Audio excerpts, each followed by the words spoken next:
Today is the day we're finally going back to Boracay after 3 years, and this time with my parents. Babe!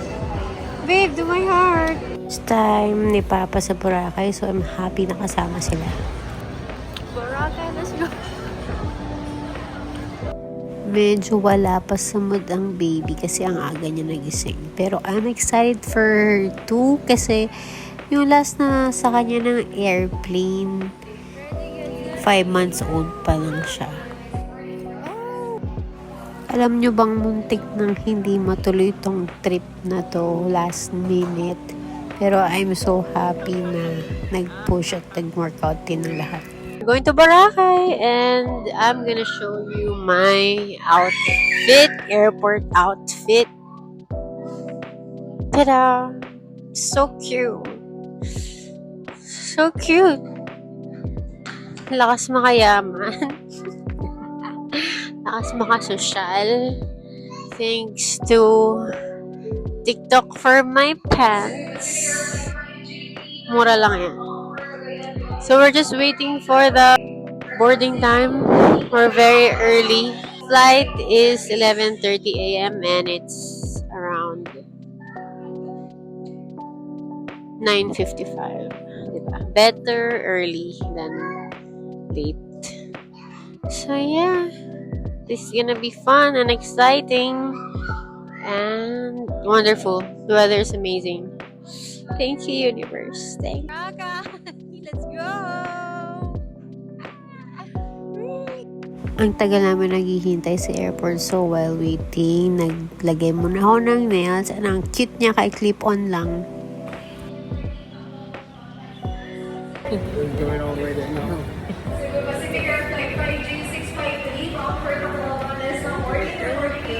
We are finally boarding the plane. Kailangan sumakay ng bus for I think 5 minutes.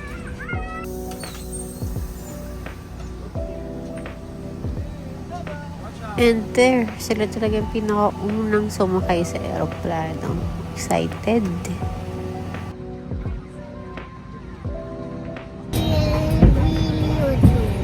Yeah, but you can watch YouTube. It's not allowed to do. Having fun? It's good? I'm digging the sandcastle. Oh, you're digging a sandcastle already? You're gonna make a sandcastle? At dahil birthday celebration ko to, bumili ako ng wine. Around 300 pesos yung isang can. Pwede na.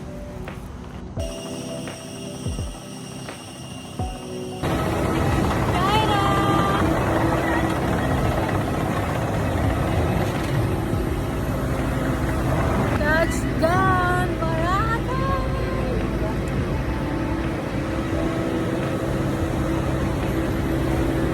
We're here!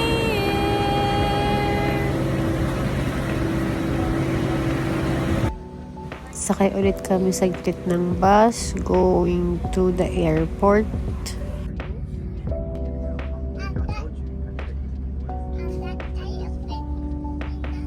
Finally here! Katiklan Airport. Boracay, let's go! Pagtapos namin makuha yung luggage, sasakay naman kami ng van papuntang port, which costs around 100 pesos per head. You have a choice to ride a trike or a van, pero kami para mas comfy van na lang. Mabilis lang din yung van ride from the airport to the port. Parang less than 10 minutes or 10 minutes. Tapos sa port, bumili na kami ng balikan na tickets para sa bangka and para sa fee ng port. Marami kayong mga dalang bagahan. May mga porters dito sa port na pwede kayong tulungan na magbuhat ng mga gamit nyo pasakay dun sa bangka. Pero syempre for a fee. From the Boracay port, pwede kayo sumakay ng mga e-trike. Mura lang, around 200 pesos or 150 going to your hotel. And we're here. Ito na kami sa hotel.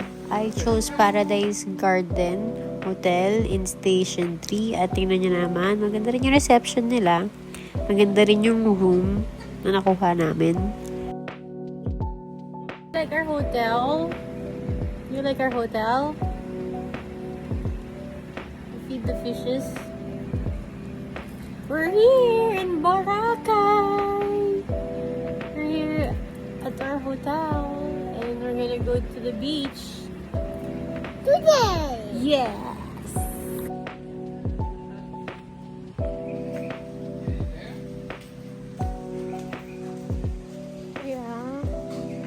Yeah. I really love this hotel kasi para talaga siyang garden, ang daming mga halaman and birds all over. Oh, we're finally here sa hotel namin.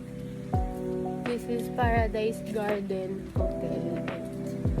Nice dito for an affordable price. It's very good. It's a good place. They have a lot of swimming pools. Tatlo yata yung pool nila. And mura lang yung rooms nila dito. Nasa 3K lang. Kasya na 4 people. Pero for 2 lang yun. So mag-a-additional ka ng 1/4 per head. It's nice here. Thank you. We got here safe. This is the feet. Check muna tayo sa Cool Mom. Wala, Cool Mom lang. Bakit? Going to the beach. Wow! We have a slide. The big slides. And then we arrived at the beach at a perfect timing. May araw siya pero hindi ganun kainit at naman napakaganda pa rin ng Boracay kahit station 3 to. Later you can walk there. That's how it is. You see, no one is there. It's too hot. The sun is too hot. She wants to play already but we have to eat. Sige, later. It's gonna be nice later. Ang ganda ng panahon for day 1. May araw siya pero hindi ganun kainit. So, perfect tumambay din sa beach.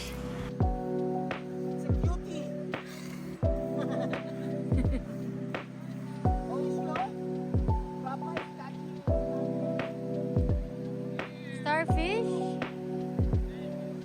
Jellyfish? Is that itchy? It's not the beach, no. It's not. Not on television. Hindi rin ganun ka-wavy. Ang sarap sa feeling ng tubig, ng dagat ng Boracay. May something talaga dito na makes my heart so full every time I come here.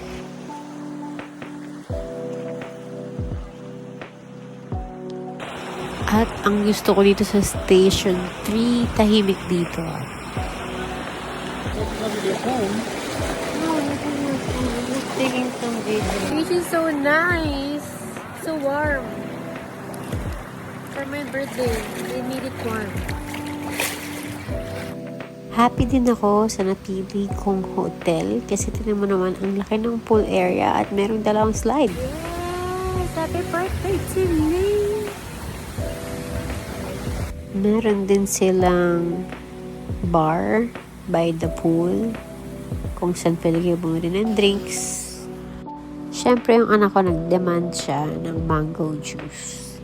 Medyo pricey ng konti yung juices nila compared sa Manila. 200 pesos yung mango juice nila pero meron siyang real fruits. And yung alcoholic drinks nila, I ordered piña colada and it's also around 220 pesos. Pero yun talaga yung standard price dito sa Boracay. It's 220. For this big, it's not that bad. Good.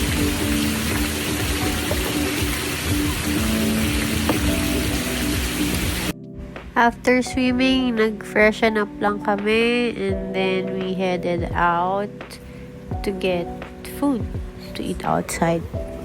Nightlife. Is this Nandito kami sa D-Mall at ang ganda rin niya kapag hindi umuulan sa gabi. Unang food namin, tipid muna dito sa Jasper's. And then, we went to the grocery store na nandun lang din sa D-Mall to get all the necessary snacks, shampoo, conditioner, lotion. Ayun, yun lang for day 1. And after nito, lumabas kami ng konti to check out the bars like the TGH na pupunta namin bukas.